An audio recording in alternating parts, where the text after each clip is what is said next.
So to understand money, I think we need to first consider what came before money. Because there was always been trade in the sense that, let's say I build furniture and you're a baker and I need bread, you need a chair to sit on. So I can give you a chair and in return you can give me bread. But that chair would have taken me, let's say, an entire day to craft and cost me, a lot more resources. I had to acquire the wood, I had to, buy the tools, whatever it is anyway, to make the chair. Whereas the loaf of bread, it was one out of many that you cooked in that day. So when we do a trade, you have to give me more loaves, theoretically, for the one chair. But if you give me many loaves, then I can only eat a certain amount of bread and that bread's going to go rotten. So we have a problem here of transacting goods of unequal value.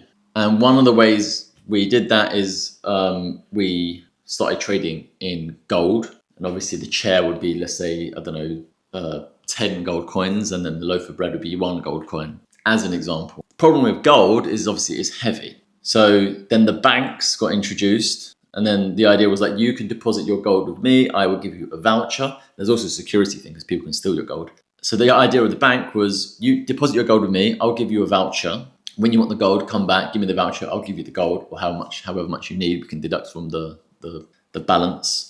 And then you can go about your business. And then essentially what ended up happening is people, rather than going to the bank and getting the gold and trading that, they just started trading the vouchers. And there we go, there's money. Money was a token, a voucher for gold. And if you look at all the old money, I think maybe even on existing money, it will say, I promise to pay you X amount of gold, okay? The problem is in the 70s, America decoupled the dollar from the sort of gold standard. And therefore, they actually wasn't tied. So money went from being anchored in a physical resource to just being a database entry, essentially. And this is a very big problem, because that means that they're no longer limited by the amount of gold that they hold. They can print unlimited amounts of money. And each time they print money, which by the way isn't physically printing money, it's just putting an entry into a database, the money in circulation is devalued because there's more of it. It's a supply demand kind of thing. So if you've only got $10 in supply, then each dollar is worth a lot. But if you just pump out millions of it, then each dollar is worth a fraction of what it once was. And this is inflation.